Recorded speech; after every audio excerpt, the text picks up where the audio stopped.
이 스가랴서는 BC 520년경에 쓰여진 성경입니다.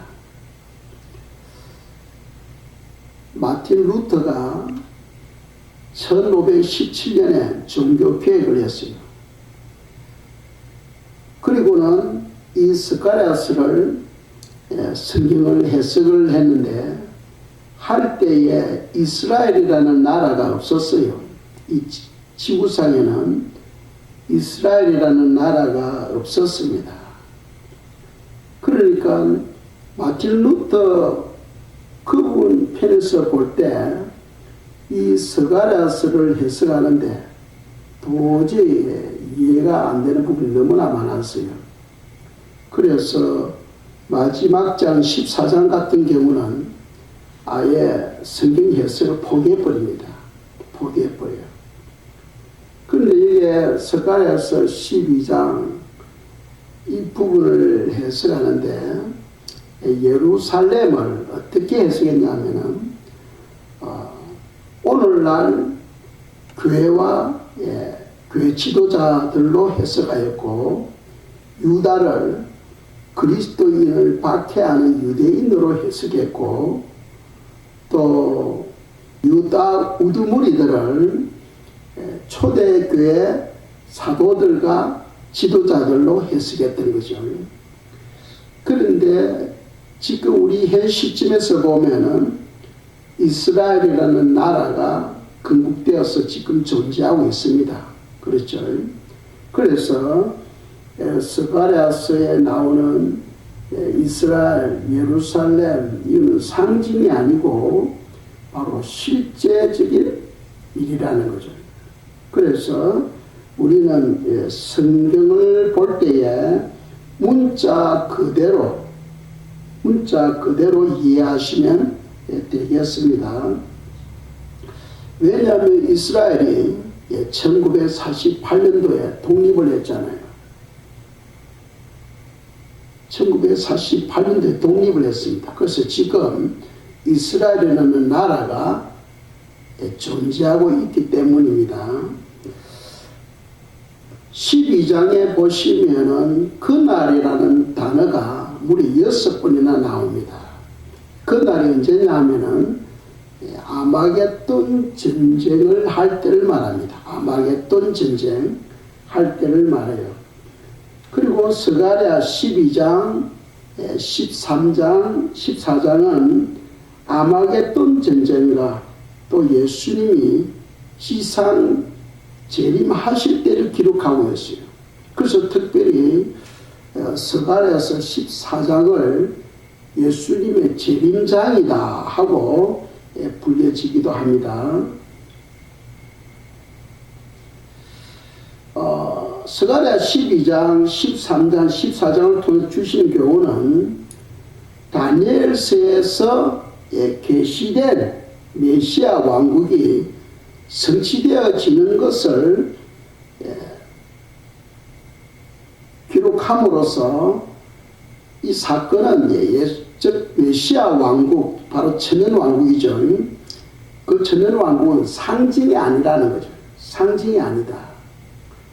오늘날에도 많은 교회들이 천년왕국 이것을 상징으로 가리키는 교회가 많습니다. 그러나 이 상징으로 우리가 보아서는 안 된다는 거죠. 왜 그러냐면 구약에 여러 군데 메시아 왕국에 관해서 계시하고 있고 또 스가랴서에서 어떻게 메시아 왕국이 건설되어지는가를 적어놓고 있기 때문입니다. 그래서 우리는 문자 그대로 읽고 이해하셔야 된다는 거죠. 왜 이스라엘을 건국하게 하셨을까요? 왜 하나님께서 1900년 동안 이 땅에 이스라엘이 없었는데 다시 이스라엘을 건국하게 하신 것은 두 가지 뜻을 가지고 있죠. 하나는 이미 그 다니엘서라든지 또 이사야서에 보면은 하나님이 계시한 언약이 있어요. 그 언약을 성취하기 위해서입니다. 언약을 성취하기 위해서 예수님이 재림하시게 되는 거예요. 두 번째로는 예수님이 이 땅에 재림하시는 두 번째 이유는 바로 메시아 왕국을 건설하기 위해서죠. 이 첫째로는 언약을 성취하는 것이고, 두 번째로는 메시아 왕국을 건설하는 데 있다는 거죠. 자, 다니엘 2장에 보시면은 앞으로 메시아 왕국에 관해서 계시해 놓고 있어요. 그래서 다니엘 2장에는 느부갓네살 왕, 바벨론의 느부갓네살 왕이 꿈을 꿔요. 신상에 대한 꿈을 꿉니다. 그리고는 그 꿈 이야기를 하도록 하죠. 누구에게? 지혜자나 술사나 또 박수나 점쟁이들에게 자기가 꿈이 무엇이며 그것을 해석하도록 하는 거죠. 그러나 그 꿈 이야기를 하지 못하면은 너희들은 다 거짓말쟁이다 해서 다 죽이겠다고 합니다. 그런데 다니엘이 하나님께 기도하고 하나님으로부터 결국 계시를 받고 느부갓네살이 꿨던 그 꿈 이야기를 하게 되죠. 그리고 해몽까지도 하게 됩니다. 그래서 다니엘 2장 44절 45절 말씀을 저희들이 읽겠습니다. 이 여러 왕들의 시대에 하늘의 하나님이 한 나라를 세우시리니 이것은 영원히 망하지도 아니할 것이요 그 국권이 다른 백성에게로 돌아가지도 아니할 것이요 도리어 이 모든 나라를 쳐서 멸망시키고 영원히 설 것이라. 손대지 아니한 돌이 산에서 나와서 쇠와 녹과 진흙과 은과 금을 부서뜨린 것을 왕께서 보신 것은 크신 하나님이 장래일을 왕께 알게 하신 것이라. 이 꿈은 참되고 이 해석은 확실하니이다 하니 아멘. 이거는 왕이 꾸었던 꿈의 마지막 부분에 해당되어지는 거예요. 그러니까 느부갓네살 왕이 꿈을 통하여 보았던 그 신상은 머리는 금으로 되어 있고 가슴과 양팔은 은으로 되어 있고 또 배와 널찍 다리는 노스로 되어 있고, 노하면 동을 말하죠. 카펄, 구리를 말합니다. 그리고 장단지는 철로 되어 있고 또 발과 발가락은 철과 진흙으로 되어 있었던 거죠. 그것을 바로 다니엘이 해석해 주게 됩니다. 그래서 금은 무슨 말이냐 하면은 그 당시 살아있던 느부갓네살 왕이 통치하던 바벨론 왕국을 말해요. 그리고 바벨론 왕국이 끝나고 난 다음에 페르시아 제국이 서게 됩니다. 그것이 바로 팔과 가슴이 바로 은으로 된 은 신상을 보게 되죠. 그리고 세 번째로는 배와 너쪽 다리가 동으로 되어 있는 것을 보게 됩니다. 그것은 페르시아 제국이 끝나고 그 다음에는 헬라 제국이 서게 된다는 것이죠. 헬라 제국이. 그리고 장단지는 철인데 철은 무엇을 의미하느냐? 바로 헬라 제국이 끝나고 난 다음에 로마 제국이 서게 된다는 거죠. 로마 제국.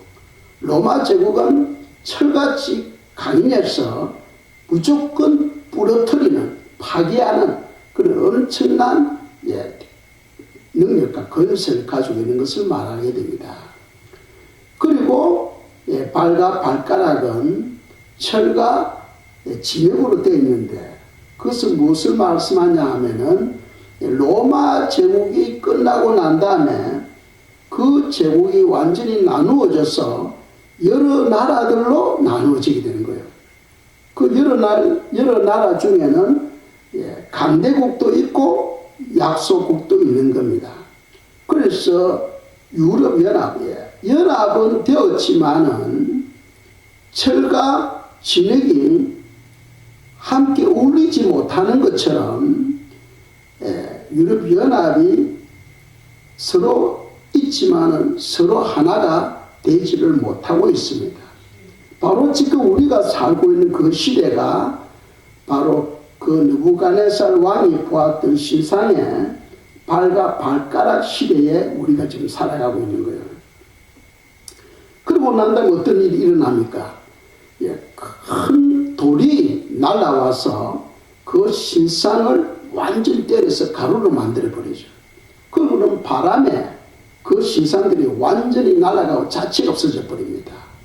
그리고는 큰 돌산이 생기고 온 세계에 돌이 있게 됩니다. 온 세계에 돌이 쌓이게 됩니다. 그래서 그 돌은 무엇을 상징하느냐 하면은 바로 예수 그리스도를 상징하죠. 돌은 바위는 예수 그리스도를 상징합니다. 그러니까 예수님이 이 땅에 있는 그 모든 나라들을 전멸시키고 멸하게 하고 그리고 예수님 즉 메시아 왕국을 세웠는데 그 왕국은 어떤 나라다? 영원한 나라다. 영원한 나라다. 그래서 44절에 보시면은 이 여러 왕국들의 시대에 하늘의 하나님이 한 나라를 세우시리니 이것은 영원히 망하지도 아니할 것이요 또 그 국권이 다른 백성에게로 돌아가지도 아니할 것이요 도리어 이 모든 나라를 쳐서 멸망시키고 영원히 설 것이라. 바로 메시아 왕국, 천년 왕국을 말합니다. 그 나라가 서게 된다는 거죠. 그러니까 지금 이것은 다니엘입니다. 다니엘서 2장에 기록된 말씀인데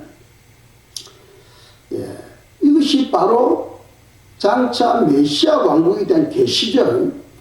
그 계시가 장차 이제 이루어지게 되는 겁니다. 이루어지게 되는 겁니다. 그래서 천년 왕국은 우리가 알아야 될 것은 상징이 아니라는 거예요. 상징이 아니고 실제적인 사건입니다. 우리가 예수님을 믿음으로 우리가 구원을 받잖아요. 이 믿고 안 믿고 차이 엄청난 차이입니다.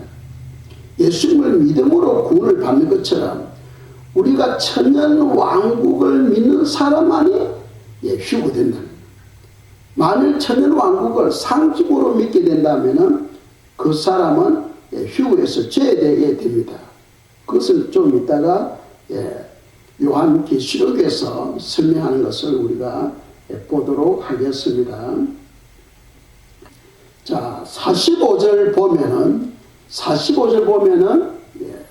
다니엘서 2장 45절입니다. 손대지 아니한 돌이 산에서 나와서 쇠와 녹과 진흙과 은과 금을 부수뜨린 것을 왕께서 보신 것은 크신 하나님이 장래일을 왕께 알게 하신 것이라. 이 꿈은 참되고 이 해석은 확실하니다. 참되고 확실한, 이건 상징이 아닌 겁니다. 그러니까 돌, 즉 예수 그리스도의 그 권세가 이 땅에 있는 그 나라들을 쳐서 멸하고 이제 그리스도의 왕국이 이 땅에 세워지게 되는 거죠. 그것을 천년 왕국이다 하고 우리는 알고 있습니다. 그리고 우리가 알아야 될 것은 천년 왕국은 상징이 아니다는 거예요. 많은 교회들이 천년 왕국을 상징으로 믿고 있다는 거예요. 상징으로 믿고 있다. 상징으로 믿으면은 휴거에서 제외된다 하는 거예요. 왜? 성경은 너 믿음대로 될지어다 하셨기 때문이에요. 유대인의 7년 대역 환란 중에 예수님과 휴거된 성도들은 천국에서 혼인잔치를 하게 됩니다. 7년 혼인잔치를 하게 되고 이 땅에서는 아마겟돈 전쟁이 일어나게 됩니다. 아마겟돈 전쟁. 그래서 스가랴서 12장은 아마겟돈 전쟁에 관해서 기록하고 있는 거예요. 잠시 후에 우리가 스가랴서 12장 2절부터 10절까지 우리가 그 구절들을 읽고 묵상하도록 하겠습니다. 느부갓네살 왕의 꿈을 통해서 예언된 메시아 왕국이 성취되게 되는 거죠. 그래서 오늘날 우리들은 그 메시아 왕국이 도래하기를 우리가 기다리고 있는 거예요. 도래하기를 기다리고 있는 거죠. 하루빨리 주님이 이 땅에 오셔서 지금 이 세상은 제약 가운데 있잖아요. 투표를 해도 온갖 속임수와 거짓으로서 백성들을 농락하고 또 온갖 거짓으로서 거짓말이 그야말로 넘치는 세상에 저희들이 살고 있어요. 그런데 예수님이 오셔서 이 땅을 다스릴 때에는 어떤 때입니까? 제약이 없는 때예요. 제약이 없고 우리를 미혹하는 그 용, 이 마귀가 무주갱으로 갇히게 되죠. 갇히게 됩니다. 그리고 부활된 사람들은 죽질 않지만 부활되지 못한 사람들도 천연왕국 때에 많이 있습니다. 그 사람들은 죄가 없으니까 생육하고 번성하는 놀라운 역사들이 일어나게 되는 거죠. 그리고 천연왕국 때는 짐승들도 다 풀을 먹습니다. 그래서 어린아이가 뱀의 굴에 손을 내도 뱀이 물지 않고 사자와 함께 뒹구는 그런 시대가 바로 천연왕국 시대가 되겠습니다. 주기도문에서도 예수님께서 너희들이 이렇게 기도하라 하셨죠. 나라의 임하옵시오며 뜻이 하늘에서 이루어진 것 같이 이 땅에서도 이루어지다. 그 바로 천연왕국, 하나님 나라가 이미 천국에서는 완성됐잖아요. 그것이 이 땅에서도 이루어지도록 기도하라는 거예요. 그것이 바로 메시아 왕국, 천연왕국을 말합니다. 그래서 우리는 그것을 위해서 기도하고 사모하는 그런 신앙 생활이 되어야 된다는 겁니다. 마가복음 9장 1절입니다. 마가복음 9장 1절 함께 읽겠어요. 또 그들에게 이르시되 내가 진실로 너에게 이르노니 여기 서 있는 사람 중에 죽기 전에 하나님의 나라가 권능으로 임하는 것을 볼 자들도 있느니라 하시니라. 아멘. 그 2000년 전에 예수님께서 제자들을 모아놓고 너희들 중에 하나님의 나라가 권능으로 임하는 것을 볼 자들도 있다는 거죠. 그럼 그 사람들이 살아서 지금까지 있다는 겁니까? 물론 천국에 있겠죠. 그런데 그 당시에 우리가 보면은 사도 요한 같은 경우, 사도 요한은 요한계시록을 눈으로 환상을 보고 기록한 성경이거든요. 그러니까 천연왕국에 관해서 보았을 거예요. 그래서 요한계시록에 천연왕국을 기록하고 있는 거죠. 요한계시록 20장에 보시면은 천연왕국에 관해서 기록하고 있습니다. 자, 요한계시록 20장 6절입니다. 읽겠습니다.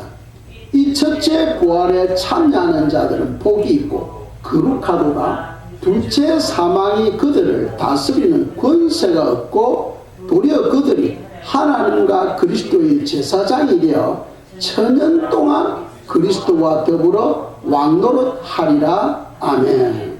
그러니까 천연왕국은 상징이 아닌 거예요. 이걸 상징으로 우리가 이해를 한다면은 스가랴서라든지 또 다니엘서라든지 요한계시록 해석이 안 됩니다. 해석이 안 돼요. 그럼에도 불구하고 오늘날 많은 목회자들이 천연왕국을 상징으로 이해를 하고 있다는 거죠. 그 상징으로 이해를 할 경우에는 휴거에서 져야 된다 하는 겁니다. 자, 보세요.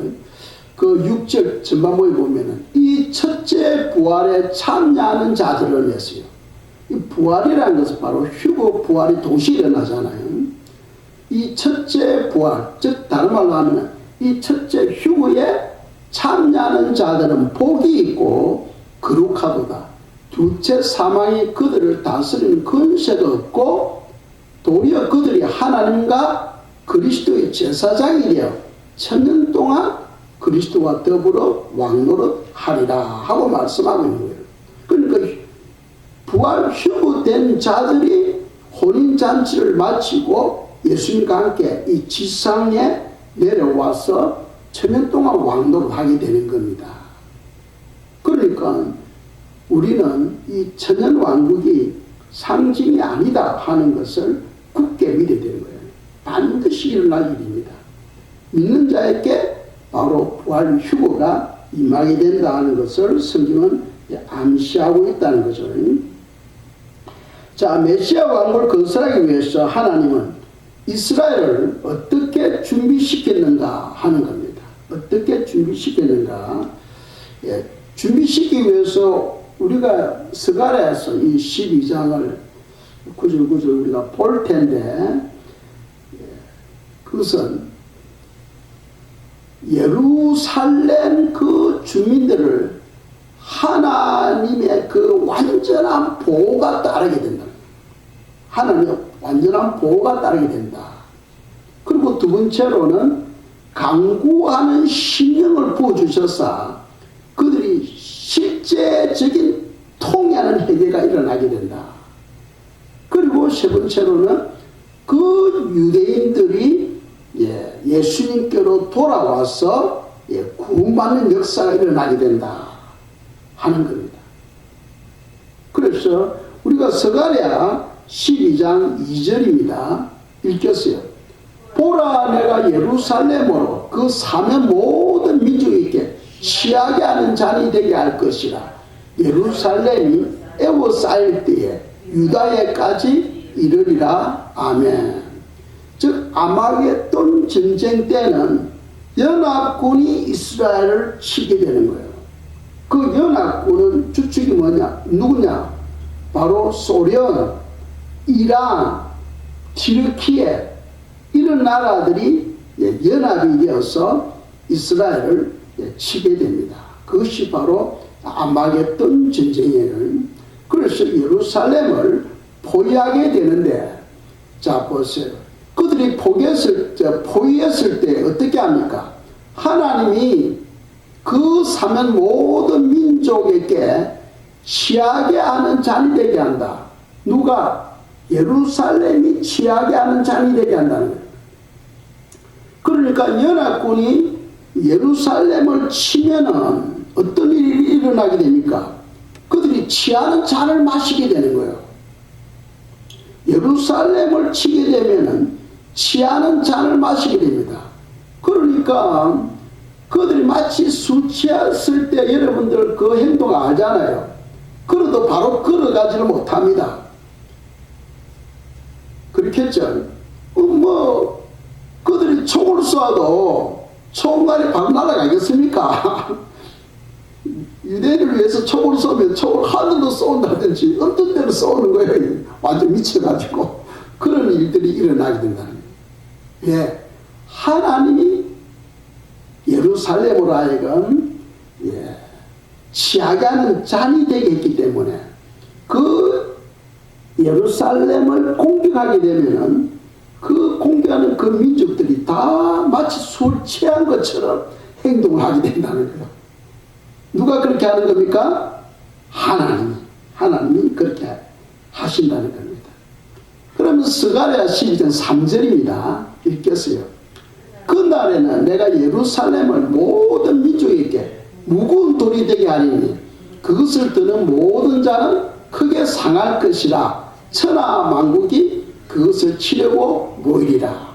그러니까 많은 나라들이 이스라엘을 치기 위해서 오지만은 이 이스라엘은 그들에게 무거운 돌이 된다는 거예요. 무거운 돌을 안 들면 되는데, 안 든다는 것은 공격, 전쟁을 안 치르면 되는 거예요. 그런데 전쟁을 치른다는 것은 그 무거운 돌을 든다는 거예요. 무거운 돌을 들면은 팔이 빠지든지 허리가 부러진다든지, 안 그러면 그 돌이 땅에 떨어지면서 발등을 깨버린다든지 하는 크게 상함을 입게 된다는 거예요. 그러니까 어떤 나라든 예루살렘을 공격하게 되면은 반드시 크게 상함을 받게 된다 하는 것을 3절에서 말씀하고 있는 거예요. 예. 그러면 4절 보겠습니다.